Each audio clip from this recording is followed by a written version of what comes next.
bintay ko.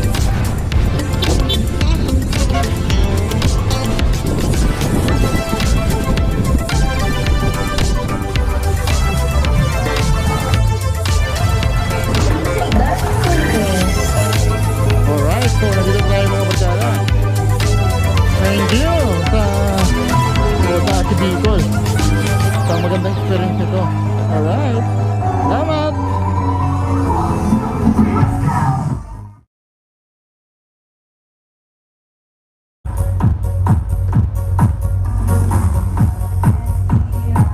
Alright, so what's up mga barkada?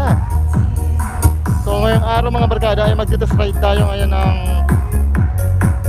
Z900. Alright, first time ko itong mga barkada na mag-drive ng Z900. So alright, kinakabahan pa ko mga barkada, no? Kasi first time to. Woo! So ngayon mga barkada ay first impression tayo. First impression kung gano'n ba ito kalakas. So first time ko ito mga barkada, promise. Pero yun, may testing natin ang Z900 ngayon. May bago pa ko sa kanyang bigat mga barkada. Talagang grabe humatak. Stuck pa kasi siya eh, kaya medyo iba pa yung tunog niya.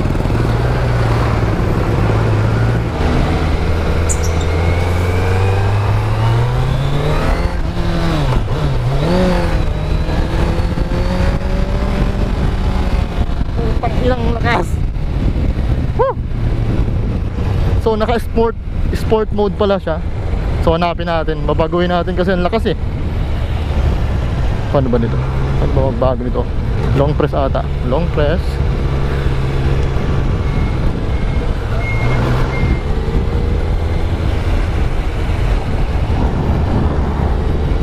Ano ba to? So baguhin natin mga barkada.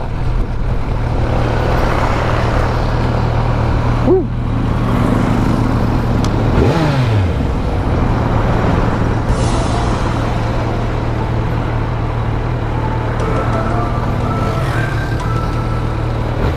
Ano to?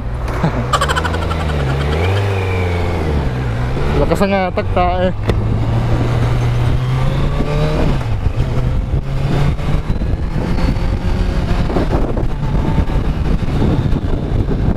Woo! Grabe lakas! So Z900, isa siyang naked bike ng Kawasaki na middle brother middle brother ni Z1000. Ang lakas niya mga barkada, talagang hahatakin ka. Woo!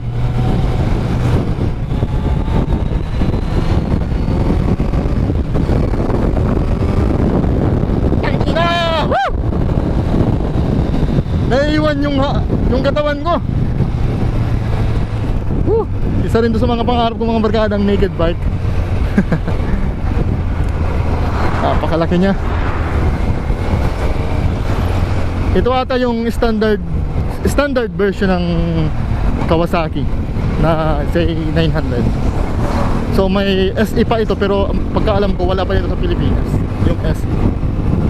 So wala akong masabi sa kanyang lakas mga barkada. Walang ibibigay ang lakas mo na hinahanap. Grabe, grabe ka Z900. Woo! Ito pala ang pakiramdam ng naka-sport mode ka sa Z900. Sobrang lakas, sobra, grabe.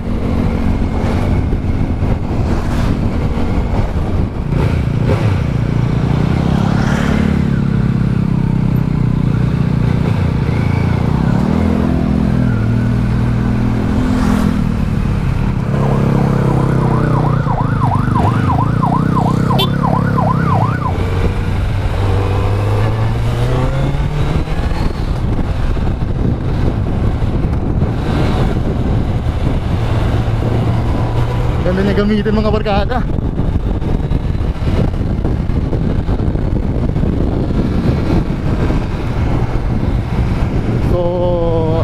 pakiramdam ko mga barkada, medyo mainit siya dito sa parte ng bintay ko. Yun lang ang medyo nakikita ko dito, medyo mainit lang siya.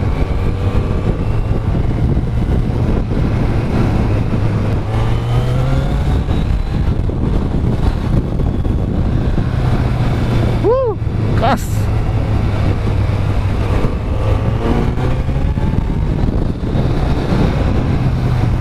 Grabe. Medyo nakangala yung kamay ko dito kasi ang taas ng kanyang clutch lever. Pero na-adjust naman, adjustable naman siya kapag grabe.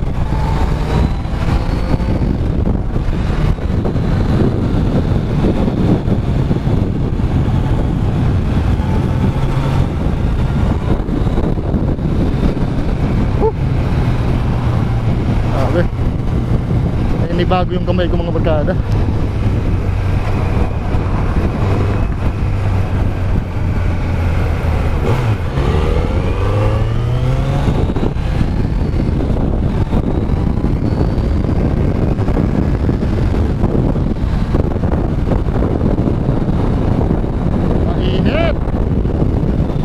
Maganda ang takbo.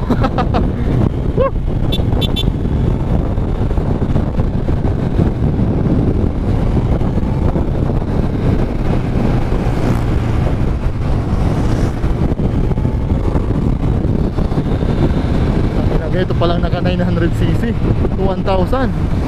Grabe, makalakas ng hatak. So napakaganda ng kanyang panel mga barkada. So makikita mo dito yung gear indicator, tapos itong modes, kung sports mode, ganyan. Medyo di ko pa kasi alam yung ibang modes nito eh. Tapos may fuel indicator din siya, medyo ubos natin gas. Tapos kilometer, odo, yan, itong odo niya. Nasa 187 pa lang, talagang bagong bago pa to. Kaya pala medyo mainit kasi ang temperature niya mga barkada is 91 Celsius. Kaya medyo mainit.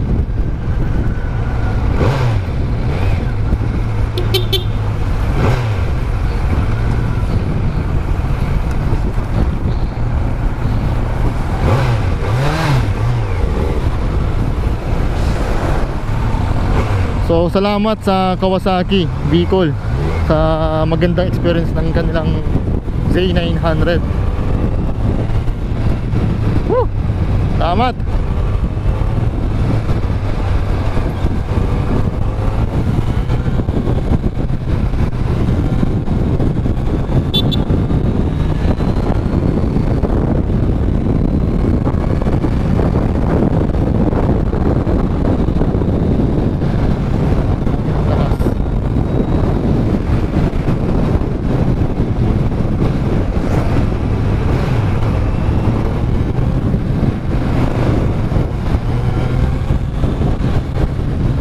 So stuck pa ang kanyang pipe, kaya medyo ganun pa.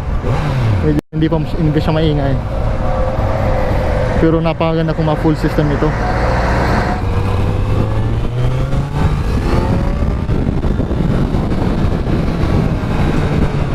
So ang sekreto nito mga barkada, para hindi ka parang hinihila. So pag tumataas yung throttle mo, sabayan mo ng pagyukon konti sa unahan, para hindi ka yung parang hinihilang biglaan.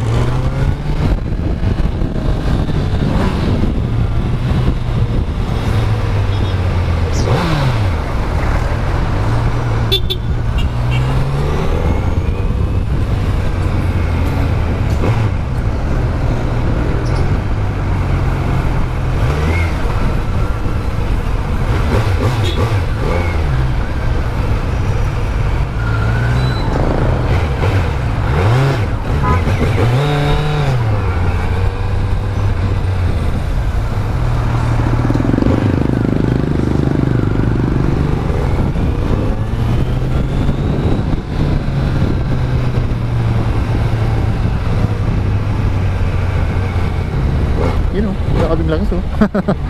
Pumipitik.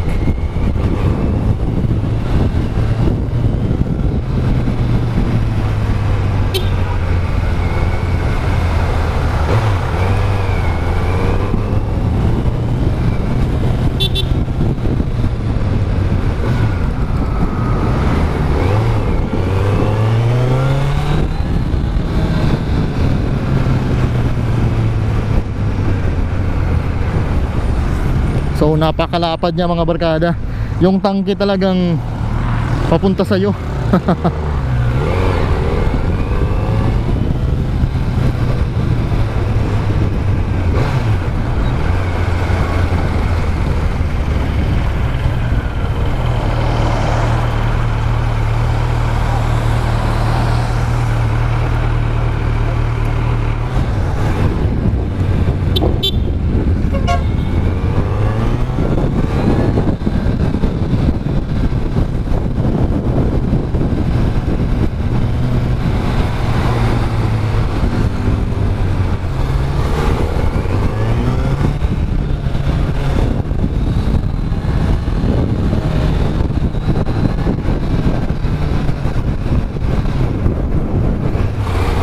So, meron din pala silang pinapatest ride na Ninja 400 at J650, yung classic. Yun, so hanggang bukas lang sila mga barkada. September 11.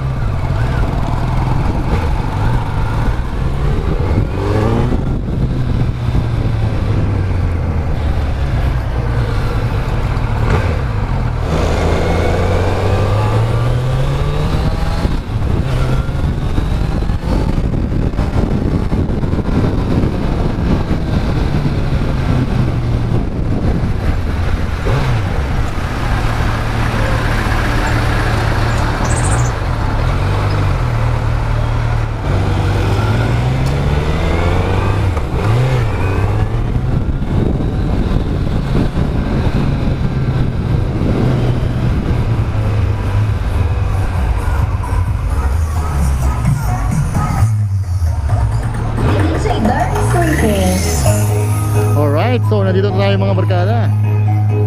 Thank you sa Kawasaki Bicol sa magandang experience nito. Alright, salamat!